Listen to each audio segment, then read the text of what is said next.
pessoal, quando a gente fala em autoconhecimento, a gente precisa entender que não é alguma coisa do tipo assim, eu vou me autoconhecer, então eu começo a devorar uma série de livros a respeito desse tema, e por conta disso eu acabo então entrando em contato com o meu eu interior. Ou então os processos de yoga e meditação, simplesmente, eles acabam não sendo satisfatórios. Por quê? Porque a gente acaba tendo uma tendência de permanecer sempre onde nós estamos. Na verdade, esse autoconhecimento acaba sendo uma espécie de reforço daquilo que talvez a gente precisasse mudar ou transformar dentro de nós. Por quê? Porque a gente sempre vai procurar alguma coisa que esteja de acordo com aquilo que nós esperamos. O que acaba acontecendo, então, é que vão surgir conflitos, vão surgir situações oriundas do mundo externo que vão nos colocar em xeque.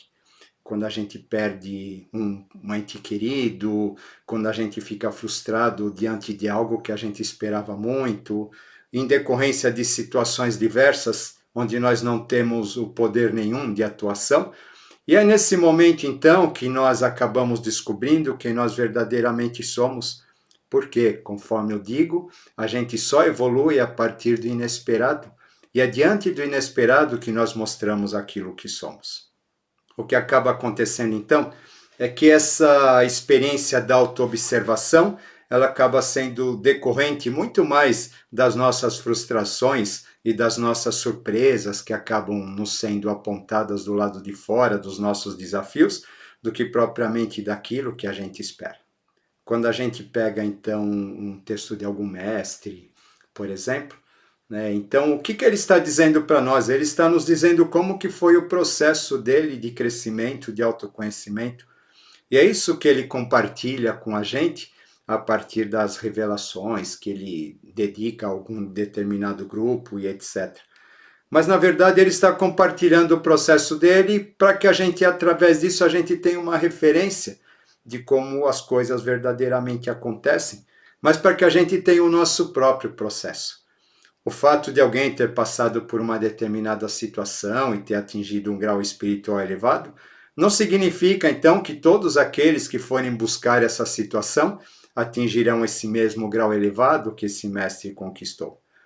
Portanto, esses conhecimentos, essas informações externas, elas acabam servindo apenas como referência para que a gente possa apalpar no caminho do autoconhecimento, mas esse caminho verdadeiramente ele só vai acontecer a partir do momento em que nós resolvemos entrar em atividade, no sentido do autoquestionamento, principalmente diante das dificuldades. Porque ninguém evolui pisando o caminho de outra pessoa. É necessário que nós pisemos os nossos próprios caminhos.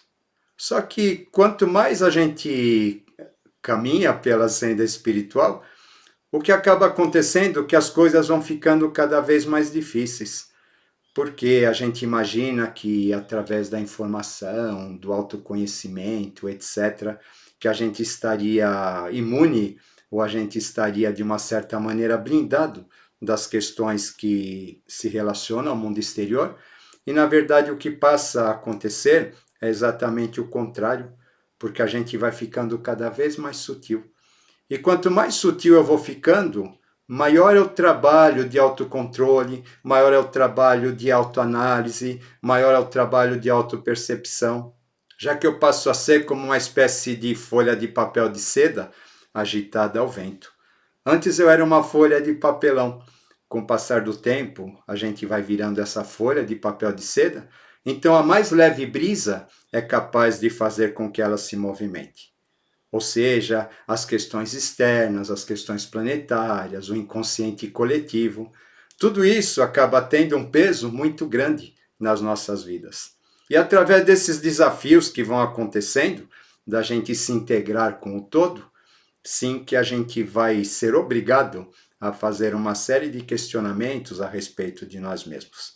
Já que a gente, ao procurar harmonia com o todo, ou sincronicidade com o todo, a gente acaba, então, entrando dentro tanto do equilíbrio quanto do desequilíbrio desse todo, porque passamos a vibrar em uníssono com ele.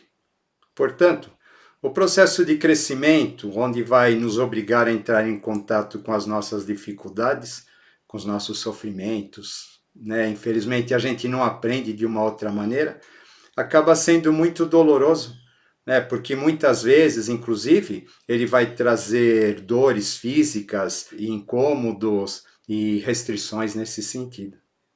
O nosso mapa astral, ele vai ser uma ferramenta bastante interessante dentro de todo esse processo. Por quê? Porque ele vai acabar nos mostrando toda a nossa mecânica racional, a nossa mecânica instintiva, a nossa mecânica emocional e assim por diante. Ele vai nos ensinar como nós caminhamos nos momentos em que nós estamos tensos ou nos momentos que nós estamos harmônicos. E tomando a gente como referência, então, quando estamos tensionados, agimos de uma maneira, quando estamos harmônicos, agimos de outra. Então, portanto, né, não existe planeta bom ou planeta ruim, mas o que existe sim é a condição a qual ele está sendo submetido. E quando a gente compreende, então, que quando eu estou sendo submetido a esse aspecto, ou essa dificuldade, ou esse desafio, eu ajo de tal maneira, sim, eu começo a me conhecer, eu começo a me perceber melhor, e começo a perceber que existe também uma possibilidade de eu agir de um outro modo e neutralizar aquela ação. Por quê? Porque esses pontos, eles acabam nos apresentando os desafios a serem superados. E quando a gente começa a se olhar dentro desse aspecto, aí sim já começa talvez o primeiro passo do autoconhecimento. Mas a gente volta a dizer, isso só é possível a partir das reações que nós apresentamos diante das questões que se apresentam no mundo externo. Agora a gente precisa entender que isso não significa que a gente tem o poder de transmutar as energias do mapa.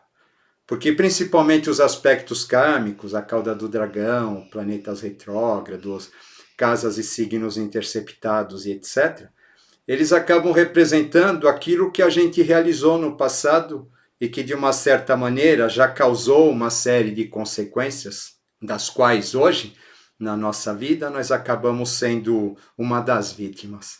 Para quê? Né? Para que a gente, sofrendo as consequências das nossas ações, que ocorreram lá no passado, a gente passe a questioná-las. E no momento então que a gente perceber que os agentes dessas ações, eles estão associados aos planetas retrógrados que nós apresentamos no mapa, que nada mais são do que reflexos daquilo que nós fizemos no passado e que precisamos corrigir, o que acaba acontecendo então, que aí já percebemos uma grande oportunidade de transformação. Porque ao invés de eu me opor àquela energia toda vez que ela se apresenta, e eu passar a entendê-la como sendo um reflexo de um eu que eu tenho ou que eu tive e que na verdade eu não tenho acesso consciente, eu diria, o que acaba acontecendo então é que nesses momentos nós estamos tendo uma grande oportunidade de nos olhar no espelho e ao invés da gente se vitimizar, porque esse tipo de pessoa me persegue, porque essa situação me persegue, ou coisas desse tipo, a gente passe a agradecer todas as vezes que ela aparece no nosso caminho, porque ela está sendo apontada exatamente para que a gente possa curá-la.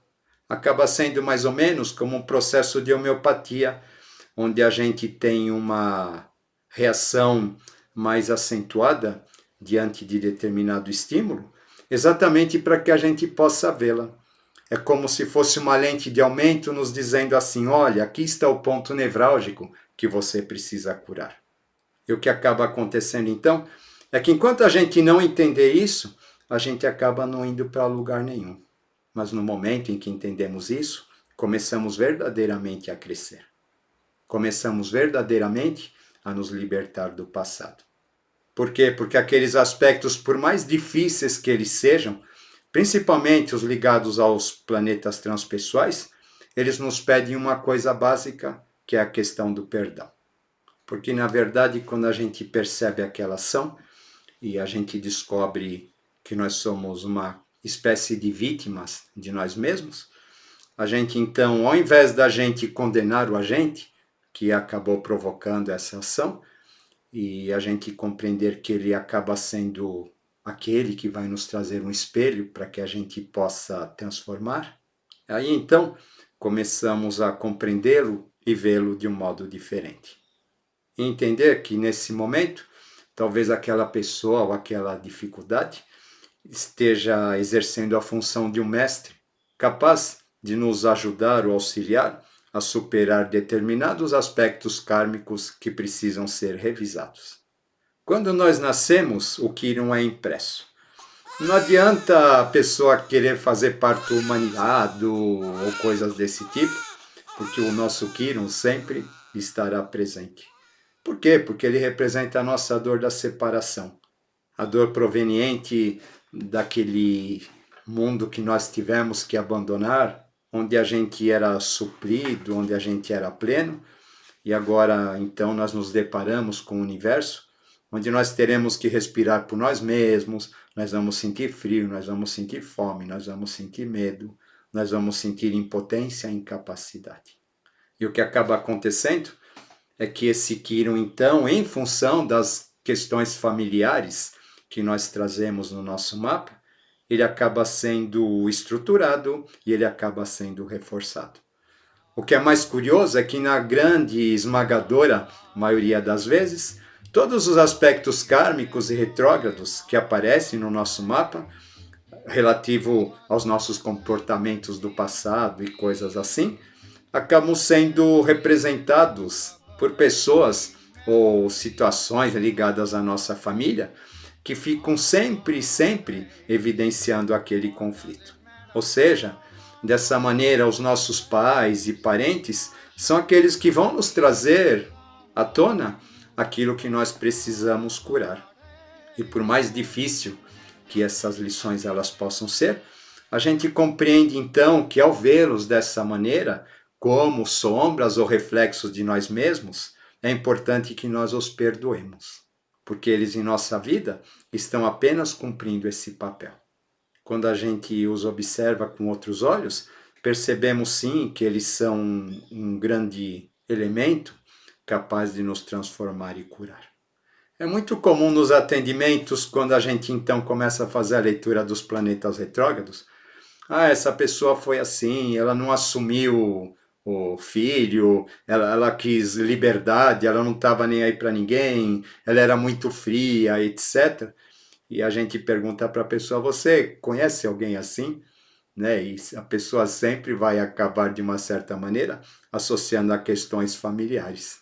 E aí, então, ela começa a perceber que essas questões, que aparentemente pareciam ser um grande obstáculo que a impeça de conquistar aquilo que quer, na verdade, essas questões acabam sendo o grande potencial de libertação que lhe está sendo apresentado.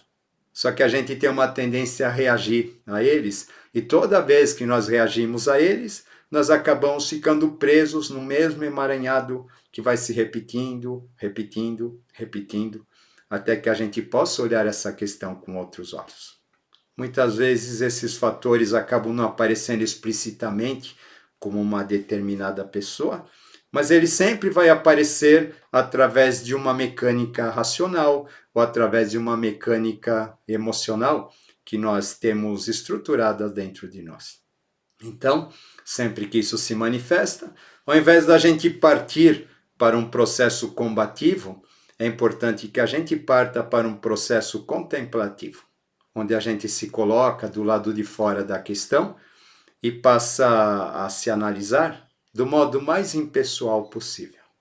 E desse modo compreendemos que as dificuldades que tais pessoas e situações acabam nos impondo não passam de fatores que vêm para nos tirar da inércia e acabam se convertendo em degraus que nos permitem a subir cada vez mais no processo evolutivo.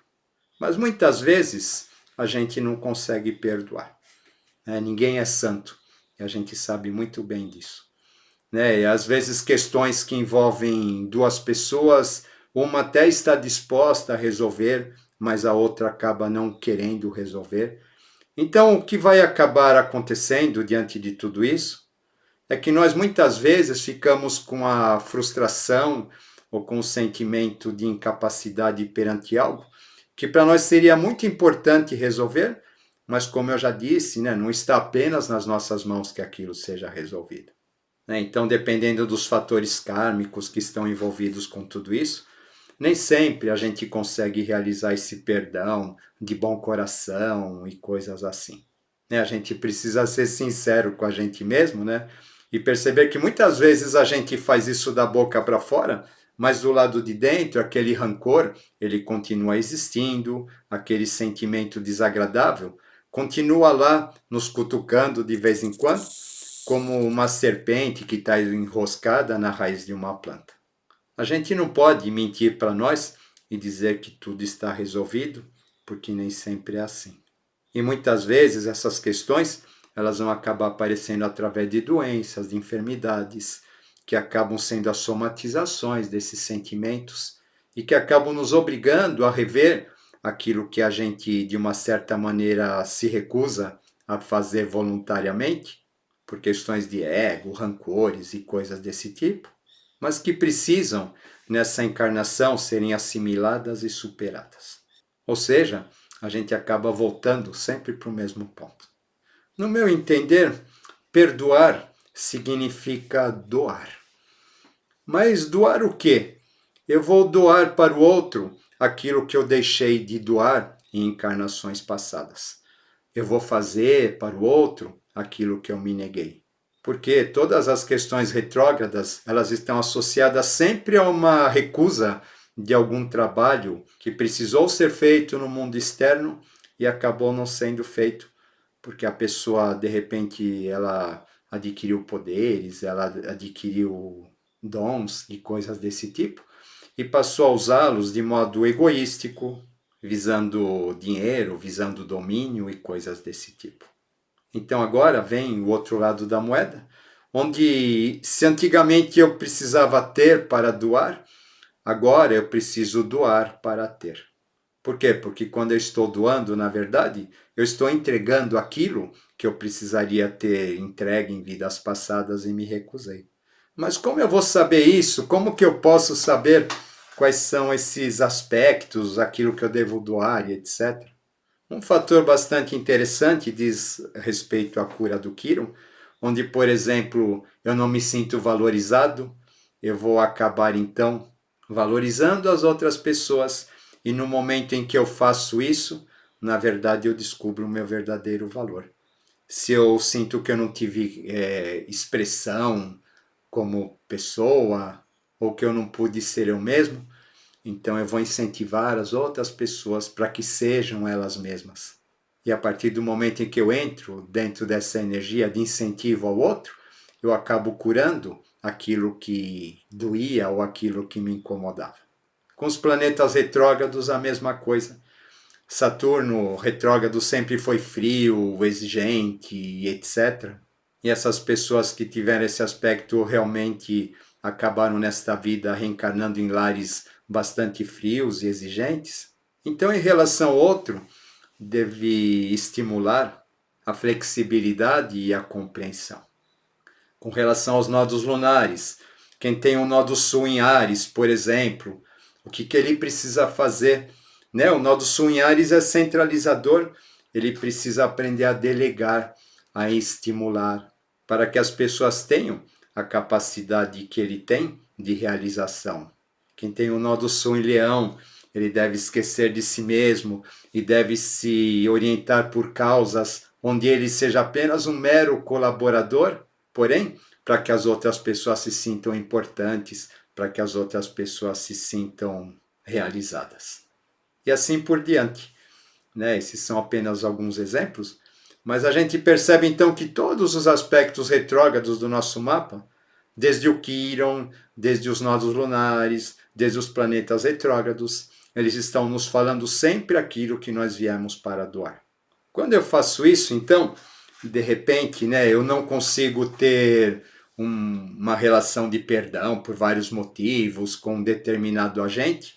Ao agir no mundo dessa maneira, eu estou sim, de um certo modo, trabalhando os meus planetas retrógrados, independentemente do agente, seja qual for.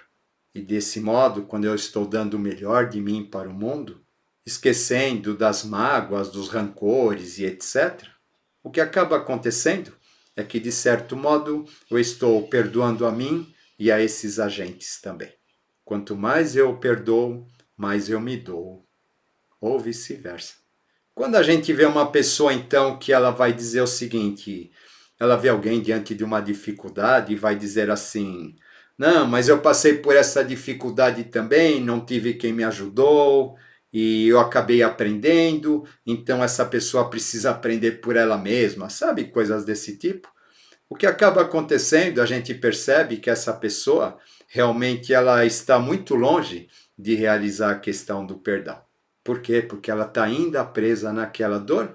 Ela quer então que aquela dor seja sentida pelos outros para que os outros possam compreendê-la. Né? A gente percebe nos comportamentos tanto do doar e do não doar que existe uma grande diferença em tudo isso. Um vai nos levar a um processo mais leve, em contato com coisas positivas, e o outro vai ficar alimentando sempre, sempre os nossos rancores. Desse modo, né, dá para a gente perceber que sim, quando a gente entra em contato com os nossos obstáculos dessa maneira, que passe a compreendê-los como agentes bastante importantes da nossa liberdade, da nossa redenção e da nossa consciência, tudo começa a mudar e a gente então passa a caminhar através dos aspectos mais harmônicos do nosso mapa natal. Ao passo que, quando nos recusamos a isso, ficamos fatalmente presos nas tensões e nos processos repetitivos. Quando nos doamos, estamos, de uma certa maneira, nos perdoando, estamos perdoando o nosso passado. E desse modo, o aparente mal que nós recebemos de uma ou mais pessoas que acaba nos machucando, acaba nos vitimizando, uma vez superado, acaba por se transformar num grande bem a ser distribuído para todos. E é isso que, no meu entender, a gente vem para fazer nesse mundo. As pessoas ficam preocupadas com a missão, achando que a nossa missão seria assim ser um grande mestre, um grande líder, alguma coisa nesse sentido. E na verdade a nossa missão, o nosso verdadeiro trabalho, está na redenção desses aspectos retrógrados, onde doamos para o mundo aquilo que gostaríamos de ter recebido, onde seremos para o outro aquilo que gostaríamos que o outro fosse para nós. Quando as grandes almas então elas vêm falando do perdão, né? Perdoai-vos, amai-vos, perdoa o teu inimigo e coisas desse tipo, né? Diante dessa explanação que a gente acabou de fazer, a gente percebe que é muito mais profundo do que simplesmente eu dizer assim, eu te perdoo. Né? E esse perdão não é um perdão racional, não é um perdão de palavra e coisas desse tipo, né? Mas esse gesto de perdão, sim, ele significa uma revisão de alma muito profunda, uma revisão de alma bastante intensa, transformadora e libertadora. Fica aqui então mais um tema para a gente pensar. Espero que vocês tenham gostado. Vamos que vamos, mente livre, coração leve e até a próxima.